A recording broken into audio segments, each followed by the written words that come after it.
End of Life made me cry. There I was cleaning the house when the documentary caught my attention. And then I saw a jar of weed and I was like, oh, what is this story? And then as I got more into it, I realized there's people I knew and I knew the story itself. Tend to Life is a story about the parents of Jonathan Wall who try to fight for their son's freedom. We're going to talk about a couple sections that blew my mind, but one of the things I wanted to also talk about was how this documentary is 9 months old, and I just saw it last week on nationwide TV, so kind of like felt like a loss. Like, how did I miss this? To share a segment with you that I find really moving. John's dad is at a national cannabis policy summit, right? This mom and dad are fighting for their kids' freedom, and when people are thrown into unique situations, they don't realize half the stuff that's always been happening around them this whole time. We have to start within our own neighborhoods and circles of influence to begin to bring about change. She has a brilliant I'm John Wall. My son is facing a federal cannabis charge. He's going to trial. You know, Joe Biden made promises, and he said he was going to release these people. He hasn't done it. It's crickets. It just takes one man to sign this, and thousands go home. What is wrong? What is happening in this country? One of the unfortunate realities of your situation is that this usually does not become a champion issue for folks until it happens to you or your family member or a person that you deeply care about. So the personal investment that you feel in this issue is lost upon other people who that has not been their lived experience. Her answer is so right on when it comes to why isn't this important for other people?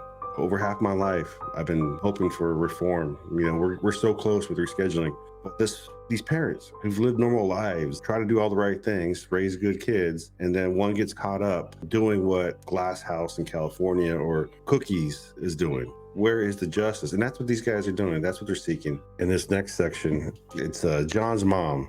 It really goes to show the point how people do live their life in complacency. If it doesn't affect them, they don't have to worry about it, right? We got an election year coming up. Women's rights are on the battle. Man, I hope you're stepping up for your ladies. I want to talk to somebody. Well, if you need support, I'll give you the eye.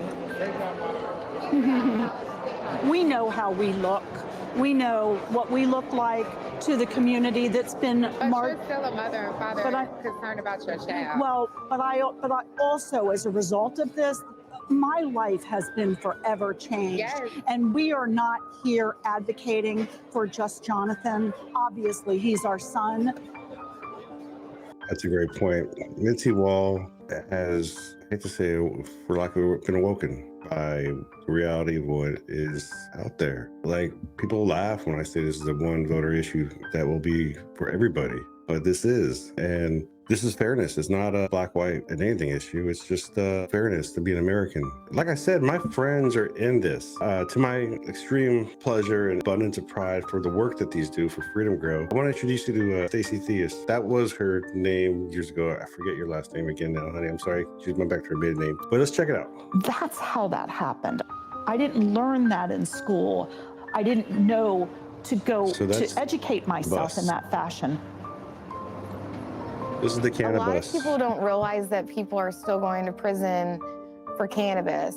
27 years old, first-time nonviolent offender. looking at a 10-year mandatory to life sentence. His court case starts Monday. This is the ongoing raising awareness. This is a rally on wheels for cannabis freedom. We're educating people at rest stops and gas stations and restaurants. Love it. Thank you, the cannabis loves you too. Along with me rides, you know, all of our cannabis prisoners, not all of them. I don't have enough bus windows, unfortunately, for as many people that we still have serving ridiculous sentences for nonviolent cannabis offenses. So recently, Beer Bros have done a thing raising awareness for Ed Rubis. And like Stacey pointed out on the bus, there's more prisoners still. So there was a campaign for one person. This video is about one person, Jonathan Wall, of recent years. But there's over 3,000 people presently locked up for more than a year's time span. A year to be taken away from your friends, your family, your children, your life. And that's what's going on. So I just thought It's really important to watch this 10 to Life video if you get a chance, because it's very informative, and maybe you can share it and help make a decision somewhere, help influence somebody to help the war on drugs. And if you want to support people in the fight for common sense, I suggest going to Freedom Grill. Documentarian Jenny Butler has a website, and on that website, there's the 10 to Life. The 10 to Life website, if you want to find a link for it. It's also on YouTube, but we'll see. And then here's the director's Q&A, which is very informative.